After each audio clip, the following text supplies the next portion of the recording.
Matutunghayan natin ngayon ang dalawang magkaibang buhay na tinatahak ng dalawang magkaibigan na sina Janelle at Princess. Ginawa tayo ng Panginoon na pantay-pantay, ngunit magkaiba ang estado natin sa buhay. Hindi natin maiiwasang magtanong kung bakit ganito ang ating buhay, kundi magsikap na lamang upang magbago ang ating pinakaharap. Bulaga! Malungkot ka na naman? Wala! Huwag ka na malungkot dahil pasok tayong dalawa sa honor desk. Talaga ba? Mabuti naman para makapasok ako sa espada. Jollibee tayo mamaya! Ise-celebrate lang natin dahil nakapasok tayo sa honor. Alam mo naman di ba wala akong pera? Sahod ko sa part-time job, tamang-tama lang sa mga baon ng aking mga kapatid. Huwag ka mag-alala dahil sasama din sa atin si Mami at Daddy.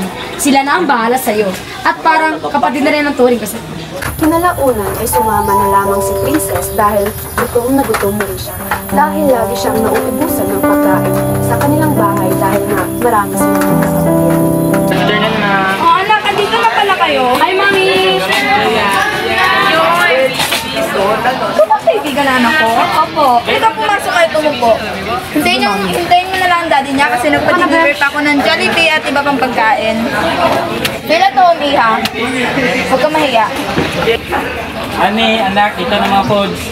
Daddy, you're home! Anak, halika na magdiliwan tayo. Maupo ka. Ang dami namang pagkain. Hanap ka kabusog ka, huwag ka mahiya. Ay, anak namin, kinikwento ka sa amin palagi. Binibigay namin lahat ng gusto niya dahil iririgalo nila sa'yo. Masaya kami mga magulang niya para sa inyo. At dahil nagkaunat kayo.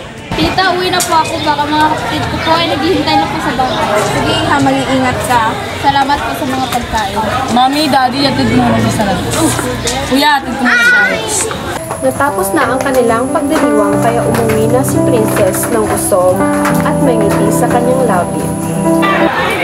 O anak, tamang-tama, kakain na tayo. Busog po po ako inay. Nakakain na po ako sa bahay ng aking mga kaibigan. ganun ba? Kain na na! Kuya! Akin na! Talandaan na.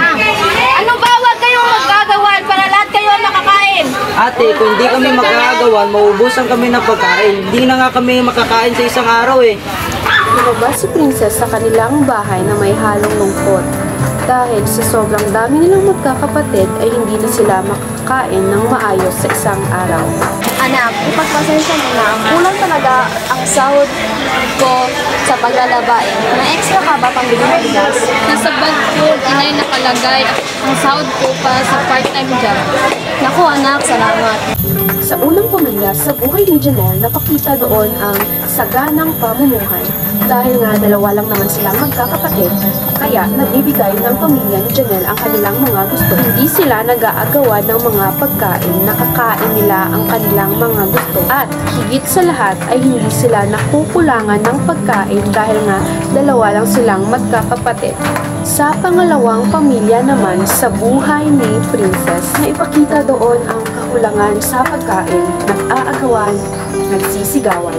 Dahil nga kulang ang kanilang kinakain sa isang araw dahil sa sobrang dami nilang magkakapatid ay hindi na magkasya-kasya ang sinasahod ng kanilang magulang para sa kanilang magkakapatid. Kaya nagsisikap na lamang si Princess na mag-aral upang maiahon sa kahirapan ang kanilang pamilya at mapaaral niya ang kanyang kapatid.